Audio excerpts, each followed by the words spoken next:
Listen to me, man. You have a great life in front of you. But your great life is in front of you. It's not behind you. What you did back there ain't got nothing to do with what God got for you. What you did back there was learn the lessons to get you to where you are at this particular moment right here. But what God got for you, do you know, man, that you can actually mess your life completely up? You can jack it all the way up, and you can turn around and get it right.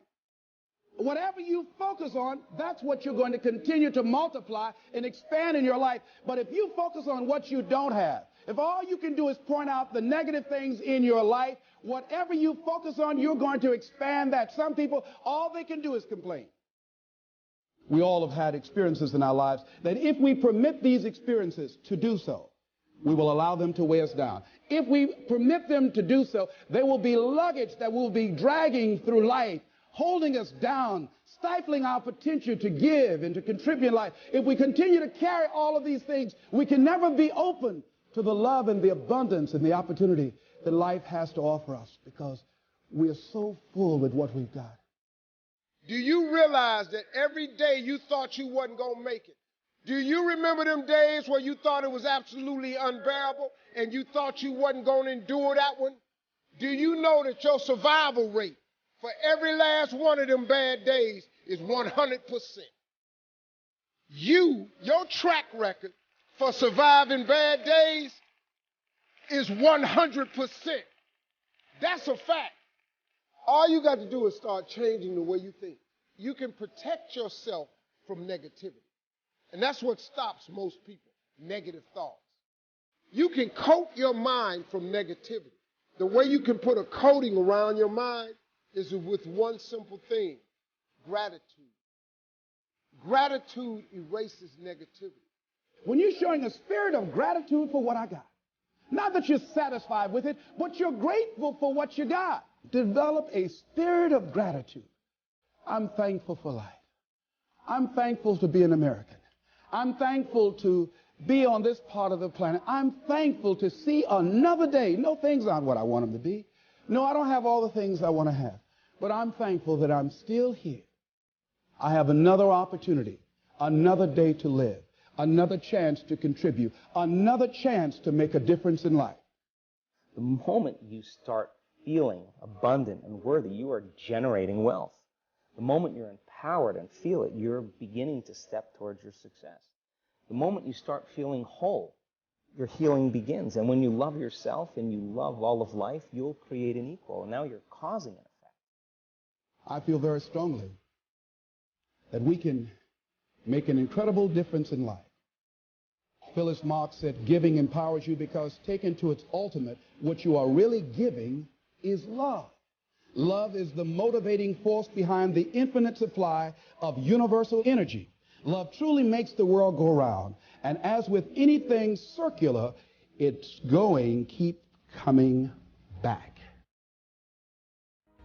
But I always believed that I could do whatever I set my mind to. That's the only credit I will give myself is when other people break and give up and stop, I just don't, right? And it comes down to the story you tell yourself about yourself. Now, if you don't know this quote, live by it. One can have no smaller or greater mastery than mastery over oneself. That's Da Vinci. Da Vinci did amazing things with his life. I wanted to do equally amazing things with mine. And if that's the game that we're playing, if I can construct my belief system, if I can choose at any moment to believe something that's more empowering than I was believing the moment before, and that will actually find its way into my actions, allow me to do things that I couldn't do the moment before, then it's like that moment in The Matrix where Neo realizes he knows Kung Fu. And that's like, as funny as that is, that's how I think about life. To me, the very fundamental purpose of life is to find out how many skills I can acquire that have utility and then put that utility to the test in service of something greater than myself. How many skills can I acquire that have utility, put that utility to the test in service of something greater than myself? That is for me the purpose of life. Now, I don't actually want to know Kung Fu. That is not the mission that I'm here to live. But I knew that I had to identify my mission. So what was going to be my mission? Mother Teresa has an amazing quote. Nobody will act for the many, but people will act for the one. And that really struck me, because I realized they were right. I was looking at this global pandemic of ill health, and I wasn't moving into action, but thinking about my mom and my sister, or the uncle I had who ate himself to death when I was 12 years old. That made me want to act. I think everybody is motivated by two different things. One, you have the beautiful things in your life, the things that are going well, the things that you're grateful for, the things you're moving towards instead of away. You have a compelling vision of your future. It's something that you're very excited about. All of those things are the beautiful things. Now, the flip side of that equation are the things that, it's people that doubt you, it's haters, it's things you're moving away from, it's fear-based things, it's something that you absolutely refuse to let happen. So one that is incredibly potent to me are the people that want to see me fail. So it's very different than people who just think you're going to fail. I actually don't have a lot of aggression towards people like that, but people that want me to fail, those people I have a lot of aggression for. And I find in very acute moments, the darkness serves you better. In very acute moments. Now, the light, the things you're moving towards, the things that are beautiful, the things that you're grateful for, all of that is the only winning strategy long term, because the darkness becomes corrosive. You start to become bitter. You start to be angry. You stop being optimistic. You stop seeing things in a way that's empowering and positive. And I mean, just thinking about the deep limbic system, when it gets inflamed, you perceive things as negative. I think negativity stops people from making progress. There's a whole host of neurological reasons and sort of mindset reasons why I think that being negative over the long run becomes very, very detrimental and holds you back. But from an acute standpoint, they've done studies on this. If you want someone to be able to endure more pain, the surest way to get people to endure more pain is to let them get angry, let them be aggressive. And in doing that, people are able to withstand, in the clinical trials, I'll say there's probably more than this, but in clinical trials, they're able to withstand 30% more pain. So just straight being able to take more pain, anger and aggression lets you do 30% more. So that's why I think in acute ways, in short-term bursts, that the darkness will serve you. Philosophy, as I taught the last time I was here, philosophy, in my personal opinion, is the major determining factor in how your life works out. Philosophy, the major determining factor in how your life works out. Philosophy. To form our philosophy, you got to think, you got to use your mind, got to process ideas. And this whole process over a lifetime, starting way back here when we were children, schools that we've attended, our parents, our experiences, all this stuff that we've processed by the thinking process helps to develop our philosophy. And in my opinion, each person's personal philosophy is the major factor in how your life works out. Here's what I called it in that last presentation when I was here. It's called the set of the sail. Each person's personal philosophy is like the set of the sail. Now, I used to think it was circumstances that ordered my life. If someone would have asked me at age 25, Mr. Rohn, how come you're not doing well? Pennies in your pocket, creditors calling, nothing in the bank, behind on your promises to your family, you live in America, 25 years old, got a beautiful family, every reason to do well, and things are not going that well for you. What is wrong here? It would not have occurred to me to blame my philosophy. I mean, it would not have occurred to me. Saying, well, I got this lousy philosophy, and that's how come I got pennies in my pocket and nothing in the bank, things aren't working well. That would not have occurred to me. I found it much easier to blame the government.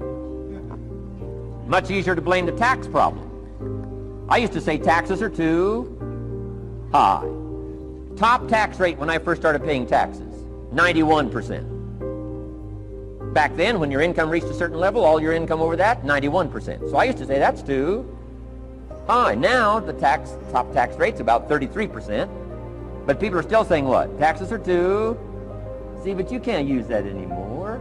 If it's gone from 91 to 33, how could it be too high? Come on. I threw all that old excuse stuff away. Some people found it, though, and they're using it these days. My old list. I used to blame the traffic, the weather, used to blame circumstances, right? People say I'm too tall, I'm too short, I'm too old. I was raised in obscurity, raised on a farm, parents of modest means, all the stuff.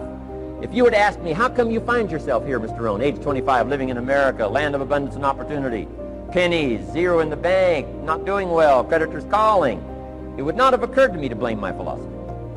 I found it easier to blame the company policy. I used to say, if this is all they pay, how do they expect you to do well? So I figured that, my future was going to be tied to what everybody else was arranging, the economy and, right, interest rates. I used to say things cost too much. That was my whole explanation, not my philosophy, until my teacher taught me better that this is where the problem was, my own personal philosophy. Here's what's exciting about each person's personal philosophy. That's what makes us different than dogs and animals and birds and cats and spiders and alligators. That's what makes us different than all other life forms. The ability to think, the ability to use your mind, the ability to process ideas, and not just operate by instinct. In the winter, I'm telling you, the goose can only fly south. What if south doesn't look too good? Tough luck. It can only fly south. But see, human beings are not like a goose, can only fly south. I mean, you can turn around, go north, you can go east, you can go west, you can order the entire process of your own life. And we do that by the way we think. We do that by exercising our mind. We do that by processing ideas and come up with a better philosophy, a better strategy for our life, goals for the future, okay? Plans to achieve those goals. All this comes from developing our philosophy. Philosophy helps us to process what's available. Well, when we get here, we got seed, and we got soil, and we got some rain, and we've got some what? Sunshine, and we've got some seasons, and what? The miracle of life. Now, the key is, what do you do with all this stuff? How do you turn all this stuff that's available here into equity and promise and lifestyle and dreams and future possibilities? All of this that's possible now with human beings, how do you take all this stuff and turn it into this equities and values? Well, it starts with philosophy. What is the seed? What is the soil? What is the sunshine? What is the rain? Is it possible to take some of each of all the stuff that's available and turn it into food and turn it into value and turn it into nourishment, turn it into something spectacular and unique that no other life form can do? And the answer is yes. But you cannot deal with all this stuff and what to do with it unless you start refining your philosophy. Think, use your mind, come up with ideas, and strengthen your philosophy. So the seed and the soil and the rain and the sunshine, this is called, the economy and the banks and the money and the schools and everything that's available out there, processing information, what to do with all that, and turn it into equity and value. That is the major challenge of life, my personal opinion.